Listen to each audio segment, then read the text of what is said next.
toutes. Je me représente pour tous ceux qui ne me connaissent pas. Je suis Inès Perky, je suis médecin généraliste installée dans le 14e depuis 4 ans maintenant.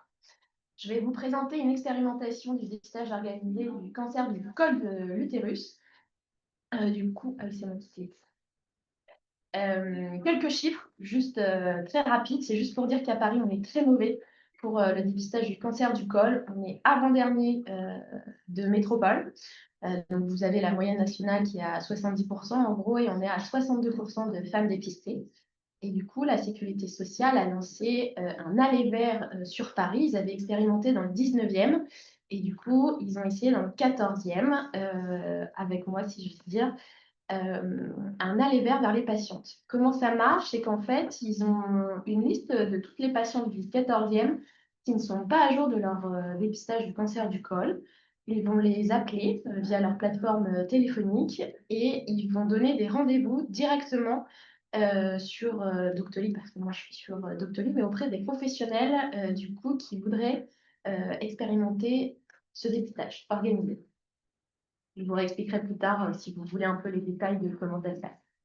Donc là, j'ai repris tous mes chiffres parce que j'ai commencé le 1er juillet. Donc là, ça continue, mais pour avoir les chiffres clairs, en gros, j'ai fait du 1er juillet au 5 septembre inclus. Donc j'ai ouvert des créneaux, c'est moi qui les choisissais sur mon agenda Doctolib. Donc en fonction des jours, en fonction des semaines, des vacances, tout ça, c'est moi qui choisis quand je veux des patientes et combien. Tous mes créneaux ont été pris, donc la Sécu a rempli tous les créneaux que je voulais, je leur ai proposé en tout cas. Je leur ai demandé à toutes si elles avaient un médecin traitant. Toutes m'ont dit oui. Après, je n'ai pas été vérifiée, mais elles m'ont toutes dit qu'elles avaient un médecin traitant. Par contre, très peu avaient de gynéco. Voilà. Et j'ai aussi demandé si elles étaient du 14e. Elles l'étaient toutes, sauf deux qui étaient du 15e. Et du coup, comme mon cabinet est vraiment à côté du 15e, bon. Voilà. Donc, ça reste local, on va dire. Donc, j'ai reçu en 2 mois à peu près 74 patientes. Je me suis même amusée à faire leur âge, donc 46 ans de moyenne.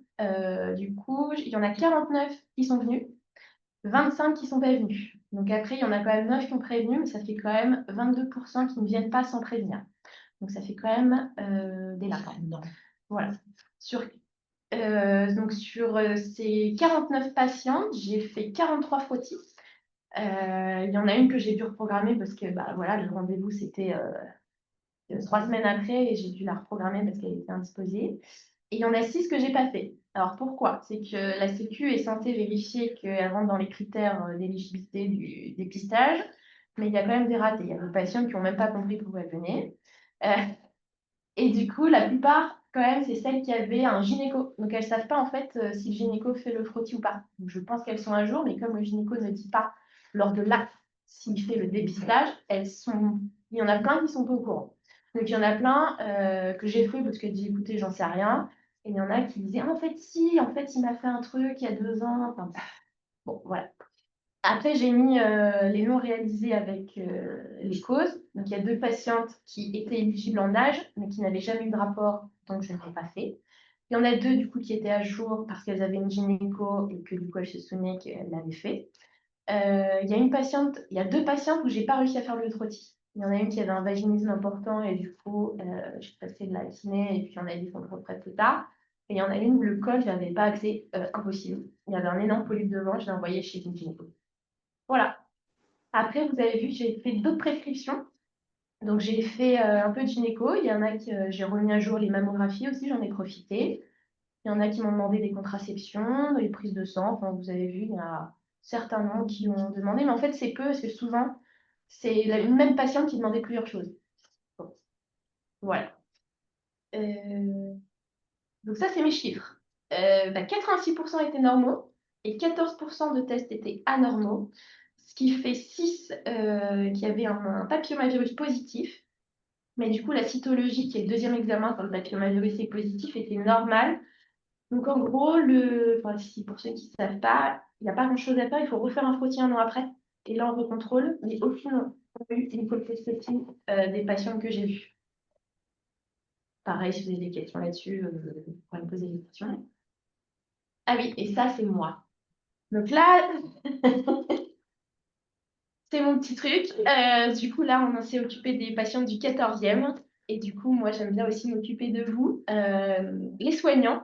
Et du coup, je voulais vous dire que les cordonniers sont toujours les plus mal chaussés. Et du coup, ici, qui n'est pas à jour de son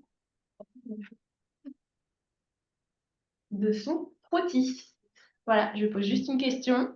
Vous n'avez pas besoin de réponse. Mais je veux aussi qu'on s'occupe des soignants. Donc, du coup, je profitais de cette présentation pour me dire que, voilà, nous aussi, il faut qu'on s'occupe de nous.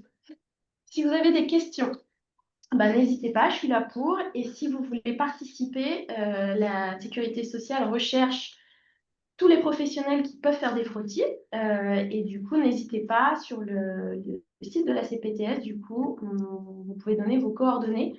On enverra à la sécurité sociale et du coup, vous pourrez ouvrir des créneaux si vous le désirez. Voilà, merci pour toutes et pour tous.